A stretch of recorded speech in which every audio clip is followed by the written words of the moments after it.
ଗୋଟିଏ ଘଞ୍ଚ ଜଙ୍ଗଲ ଭିତରେ ଗୋଟିଏ ଛୋଟ ପୋଖରୀଟିଏ ଥିଲା। ସେଇ ପୋଖରୀ କୂଳରେ ଗୋଟିଏ ହଂସଟିଏ ରହୁଥିଲା। ହଂସଟି ଦିନେ ଦୁଇଟି ଅଣ୍ଡା ଦେଲା। କିଛି ଦିନ ପରେ ସେଇ ଅଣ୍ଡାରୁ ଛୁଆ ଦୁଇଟି ବାହାରିବ। ହଂସଟି ଭାରି ଖୁସି ଥିଲା, କାହିଁକି ନା ସେ ପ୍ରଥମ ଥର ପାଇଁ ମା ହେବାକୁ ଯାଉଛି। ଓହୋ, ଯାହା ହଉ ମୋତେ ଆଜି ଭାରି ଭଲ ଲାଗୁଛି।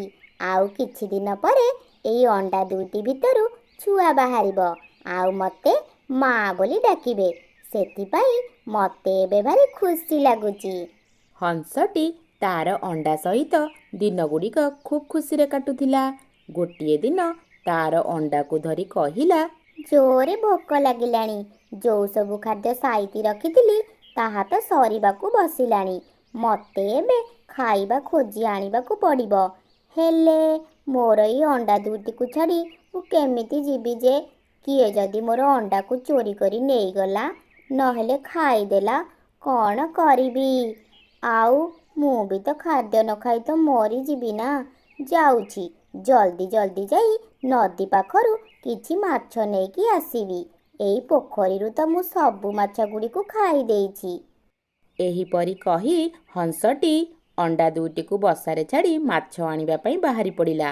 ଏପଟେ ଗୋଟିଏ ଶିଆଳ ଖାଦ୍ୟ ଖୋଜିବା ପାଇଁ ଜଙ୍ଗଲରେ ଏପଟ ସେପଟ ଘୂରି ବୁଲୁଥାଏ। ଓହୋ, ଭୋକରେ ମୋ ପେଟ ପୁରା ଜଳିଲାଣି। ପାଦ ଆଉ ଆଗକୁ ଯାଉନି। ଏଇ ଭୋକରେ ସେ ମାଙ୍କଡ଼ ଚିଲ ଯୋଗୁଁ ସବୁ ଖାଦ୍ୟ ସରିଗଲାଣି। ଯଦି କିଛି ଖାଦ୍ୟ ମୁଁ ଖୋଜିକି ପାଏ, ତାହେଲେ ସେ ଦୁଷ୍ଟ ଚିଲ ବି ଆସି ମୋ ଖାଦ୍ୟରେ ଭାଗ ବସଉଛି। ଏମିତି ଚାଲି ଚାଲି ଶିଆଳଟି ହଂସ ରହୁଥିବା ସେଇ ପୋଖରୀ କୂଳରେ ଆସି ପହଞ୍ଚିଲା। ଆରେ, ଏଇ ତ ସାମ୍ନାରେ ଗୋଟିଏ ବଢ଼ିଆ ସୁନ୍ଦର ପୋଖରୀ ଦେଖାଯାଉଛି। ଯାଉଛି, ପୋଖରୀରୁ କିଛି ପାଣି ପିଇ ଭୋକକୁ ଟିକେ ମେଣ୍ଟେଇ ଦେବି। ଏମିତି କହି ଶିଆଳଟି ପୋଖରୀ ଆଡ଼କୁ ଚାଲିଲା। ତାପରେ ଶିଆଳଟି ଗୋଟିଏ ବୁଦା ପାଖରେ ଗୋଟିଏ ବସାରେ ଦୁଇଟି ଅଣ୍ଡା ଥିବାର ଦେଖିଲା। ଅଣ୍ଡାକୁ ଦେଖି ଶିଆଳର ଭୋକ ପୁରା 2 ଗୁଣା ହେଇଗଲା। ଆରେ ୱା, ଆଜି ଏ ଆଖି କ'ଣ ନ ଦେଖିଲା ରେ। ଯାଉଛି, ଏ ଅଣ୍ଡାର ମାଲିକ ଆସିବା ପୂର୍ବରୁ ମୁଁ ସେଗୁଡ଼ିକୁ ଖାଇ ମୋ ଭୋକର ଜ୍ୱାଳାକୁ ମେଣ୍ଟେଇବି। ହା ହା ହା ହା, ହା ହା ହା ହା, ହା ହା ହା ହା। ଏହା କହି ଶିଆଳ ବସା ପାଖକୁ ଗଲା, ଆଉ ଦୁଇଟି ଯାକ ଅଣ୍ଡାକୁ ଖାଇଦେଲା। ଆ ହା ହା ହା ହା ହା ହା, ଆ ହା ହା ହା ହା ହା ହା। ଏଇ ଅଣ୍ଡାଗୁଡ଼ିକ କି ଟେଷ୍ଟି! ଖାଇବା ସହିତ ମୋ ମନଟା ବି ପୁରା ଖୁସି ହୋଇଗଲା। ଏମିତି ଯଦି ସବୁଦିନ ମୋତେ ଅଣ୍ଡା ମିଳନ୍ତା, ତାହେଲେ ବହୁତ ବଢ଼ିଆ ହୁଅନ୍ତା। ଯାଏଁ, ଏବେ ଘରକୁ ପଳେଇବି। ଏମିତି ଖୁସିରେ ଶିଆଳଟି ଗୀତ ଗାଇ ଗାଇ ଘରକୁ ଫେରିଆସିଲା। ତାପରେ ହଂସଟି ଗୋଟିଏ ମାଛକୁ ଧରି ତାର ବସା ପାଖକୁ ଆସି ଦେଖିଲା, ତାର ଅଣ୍ଡା ଦୁଇଟି ସେଠାରେ ନାହିଁ। ଆରେ ଆରେ, ଇଏ କ'ଣ ହେଲା? ମୋର ଅଣ୍ଡା ଦୁଇଟି କୁଆଡ଼େ ଗଲା?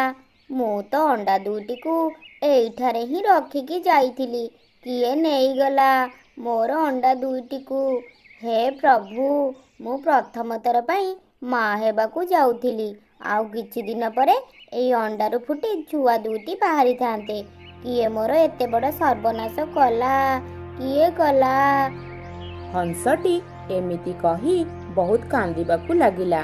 ଆଉ ସେପଟେ ଶିଆଳଟି ତାର ଗୁମ୍ଫାରେ ବସି ବସି କହୁଥାଏ, ଆହା, ଅଣ୍ଡା ଦୁଇଟି ଖାଇ ବହୁତ ମଜା ଆସିଗଲା। ଯାଉଛି, ଟିକେ ଶୋଇପଡ଼ିବି। ଏହା କହି ଶିଆଳଟି ଶୋଇପଡ଼ିଲା। ଏମିତି କିଛି ଦିନ ବିତିଗଲା। ହଂସଟି ପୁଣି ଦୁଇଟି ଅଣ୍ଡା ଦେଲା। ଏବେ କିନ୍ତୁ ପୋଖରୀ କୂଳରେ ନୁହେଁ, ପୋଖରୀ ଭିତରେ ବସା ଉପରେ ଅଣ୍ଡା ଦେଲା। କାରଣ ପୂର୍ବରୁ ତାର ଅଣ୍ଡା ଦୁଇଟାକୁ କିଏ ଖାଇଦେଲା। ସେଥିପାଇଁ ସେ ଏଥର ପୋଖରୀ ମଝିରେ ହିଁ ଅଣ୍ଡା ଦେଲା। ଆଉ ସେପଟେ ଶିଆଳଟି ତାର ଗୁମ୍ଫା ସାମ୍ନାରେ ଠିଆ ହୋଇ ଭାବୁଥିଲା ଯେ ଆଜି କୋଉଠିକି ଶିକାର କରିବାକୁ ଯିବ। ବହୁତ ଦିନ ହୋଇଗଲାଣି ମାଂସ ଖାଇନାହିଁ। ଖାଲି ନିରାମିଷ ଖାଇ ଖାଇ ରହୁଛି। କିନ୍ତୁ ଆଜି ଆଉ ନିରାମିଷରେ କାମ ଚଳିବନି। ଆଜି ଯେମିତି ହେଲେ ଗୋଟିଏ ପକ୍ଷୀକୁ ଧରିବି। ଏମିତି କହୁ କହୁ ଶିଆଳର ସେଇ ଅଣ୍ଡା ଖାଇବା କଥା ମନେ ପଡ଼ିଗଲା। ଆଜି ତାହେଲେ ସେଇ ପୋଖରୀ ଆଡ଼େ ଟିକେ ଯିବି, ସେପଟେ ଟିକେ ବୁଲି ଆସିବା। କାଳେ ଯଦି ଅଣ୍ଡା ମିଳିଯିବ ତାହେଲେ ଖାଇଦେଇ ଆସିବି। ହା ହା ହା ହା ହା ହା ହା ହା ହା। ଏହା କହି ଶିଆଳଟି ହଂସର ବସା ଆଡ଼େ ଚାଲିଲା। ଆଉ ସେପଟେ ହଂସଟି ତାର ଅଣ୍ଡା ପାଖରେ ଥିଲା। ଶିଆଳଟି ସେଠାରେ ଆସି ପହଞ୍ଚି ଦେଖିଲା ଗୋଟିଏ ହଂସ ପୋଖରୀ ମଝିରେ ଗୋଟିଏ ବସା କରି ରହିଛି। ଆରେ ଇଏ କ'ଣ ମୁଁ ଦେଖୁଛି? ଏଇ ହଂସଟା ତ ବହୁତ ଚାଲାକ ଅଛି, ବସା ଦେଇଛି ପୁଣି ପୋଖରୀ ମଝିରେ। ତାହେଲେ ମୁଁ ତାର ଅଣ୍ଡାକୁ କେମିତି ଖାଇବି? ମୋତେ ତ ଜୋରେ ଭୋକ ଲାଗିଲାଣି।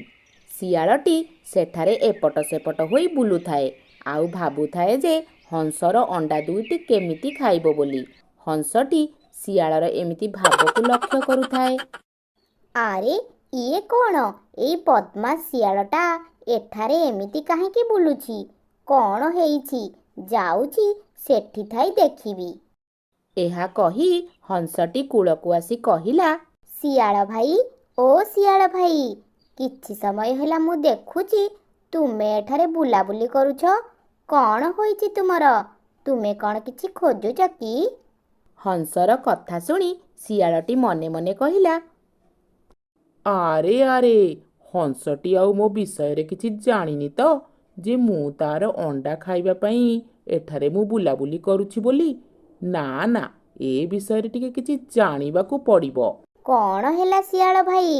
ଚୁପ୍ ଅଛ କ'ଣ ପାଇଁ? କୁହ, କ'ଣ ହେଇଛି ତୁମର?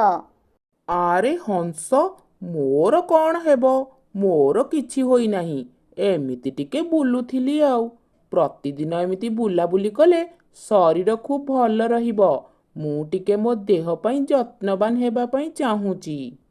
ଶିଆଳର ଏମିତି କଥା ଶୁଣି ହଂସର ମନରେ ଟିକେ ସନ୍ଦେହ ଆସିଲା। ତାପରେ ଶିଆଳଟି ପୁଣି କହିଲା, ଆଚ୍ଛା ହଂସ ଭଉଣୀ, ମୋତେ ଟିକେ କହିବ କି? ମୋର ଗୋଟେ ସମସ୍ୟା ଅଛି। ମୋ ମୁଣ୍ଡରେ କିଛି ପଶୁନି। ଆଚ୍ଛା, କୁହ, କୋଉ ବିଷୟ କଥା କହୁଛ? ଆଚ୍ଛା, ତୁମର ବସାଟା ସେ ପୋଖରୀ ମଝିରେ କାହିଁକି ବନେଇଛ? ତୁମେ ତ ଏଇ ପୋଖରୀ କୂଳରେ ବନେଇ ପାରିଥାନ୍ତ ନା, ଯାହାଫଳରେ ମୁଁ ତୁମ ବସାକୁ ଟିକେ ଦେଖାଶୁଣା କରିପାରନ୍ତି। ହଁ ହଁ, କୁହନି, ମୁଁ ଆଗରୁ ପୋଖରୀ କୂଳରେ ହିଁ ବସା ତିଆରି କରିଥିଲି। କିନ୍ତୁ ଗୋଟିଏ ଦିନ ମୁଁ ଖାଦ୍ୟ ଧରି ଟିକେ ଡେରିରେ ପହଞ୍ଚିବାରୁ ଦେଖିଲି ଯେ ମୋ ବସାରୁ ଅଣ୍ଡା ଦୁଇଟା କୁଆଡ଼େ ଗାୟବ ହୋଇଯାଇଛି। କେଜାଣି କିଏ ଖାଇଦେଲା। ସେଥିପାଇଁ ମୁଁ ମୋ ବସାକୁ ଏଥର ପୋଖରୀ ମଝିରେ କରିଛି, ଯାହାଫଳରେ ମୋର ଅଣ୍ଡାକୁ କେହି ଖାଇପାରିବେ ନାହିଁ। ହଂସର ଏମିତି କଥା ଶୁଣି ଶିଆଳଟି ମନେ ମନେ ଭାବିଲା, ତାହେଲେ ଏ ହଂସ ଜମା ଜାଣିନି କି ମୁଁ ତାର ଅଣ୍ଡାକୁ ଖାଇ ଦେଇଛି ବୋଲି। ଆଚ୍ଛା ଭାଇ, ତୁମେ ତାହେଲେ ଏଇଠାରେ ଟିକେ ଥାଅ, ମୁଁ ଖାଇବା ଖୋଜିବା ପାଇଁ ଟିକେ ଯାଇକି ଆସୁଛି। ହଉ ଠିକ୍ ଅଛି, ତୁମେ ଯାଅ। ତାପରେ ହଂସଟି ଖାଦ୍ୟ ଖୋଜିବା ପାଇଁ ଚାଲିଗଲା। ଏପଟେ ଶିଆଳଟି ଭାବୁଥାଏ କେମିତି ସେ ହଂସର ଅଣ୍ଡା ଦୁଇଟିକୁ ଖାଇବ ବୋଲି। ଭାବୁ ଭାବୁ ଦେଖିଲା ଗୋଟିଏ ବେଙ୍ଗ ପୋଖରୀ ମଝିରେ ଗୋଟିଏ ପତ୍ର ଉପରେ ବସିଛି। ଏହା ଦେଖି ଶିଆଳଟି ବେଙ୍ଗକୁ ଡାକିଲା, ଆରେ ଓ ବେଙ୍ଗ ଭାଇ, ଟିକେ ଏଠାକୁ ଆସିବ କି? ଶିଆଳର ଡାକ ଶୁଣି ବେଙ୍ଗଟି ଶିଆଳ ପାଖକୁ ଆସିଲା। ବେଙ୍ଗ ଭାଇ, ତୁମେ ମୋର ଗୋଟିଏ ଉପକାର କରିପାରିବ? କି ଉପକାର କରିବାକୁ ପଡ଼ିବ ମୋତେ? ସେଇ ଯୋଉ ପୋଖରୀ ମଝିରେ ଥିବା ବସାକୁ ଦେଖିପାରୁଛ, ସେଇ ବସାକୁ ଯଦି ମୋତେ ଆଣି ଟିକେ ଦେଇପାରିବ, ତାହେଲେ ମୋର ବହୁତ ବଡ଼ ଉପକାର ହୋଇପାରିବ। ଠିକ୍ ଅଛି ଶିଆଳ ଭାଇ, ମୁଁ ସେ ବସାଟା ତୁମ ପାଇଁ ଆଣିଦେଉଛି। ଏହା କହି ବେଙ୍ଗଟି ହଂସର ବସାଟିକୁ ଆଣିବା ପାଇଁ ଚାଲିଗଲା। ମୁହଁରେ ତାର ଧରି ଠେଲି ଠେଲି ଶିଆଳ ପାଖକୁ ନେଇ ଆସିଲା। ବସାଟା ପାଖକୁ ଆସିଥିବାରୁ ଶିଆଳ ଦୁଇଟି ଯାକ ଅଣ୍ଡା ଖାଇ ସେଠାରୁ ଚାଲିଗଲା। ବେଙ୍ଗ ବୁଝିପାରିଲାନି କି ଶିଆଳଟି ଏତେ ଶୀଘ୍ର ଶୀଘ୍ର ସେଠାରୁ କାହିଁକି ଚାଲିଗଲା। କିଛି ସମୟ ପରେ ହଂସଟି ସେଠାରେ ଆସି ପହଞ୍ଚିଗଲା ଆଉ ଦେଖିଲା ତାର ବସାଟି ପୋଖରୀ ଧାରରେ ଅଣ୍ଡା ଶୂନ୍ୟ ଅବସ୍ଥାରେ ପଡ଼ିଛି।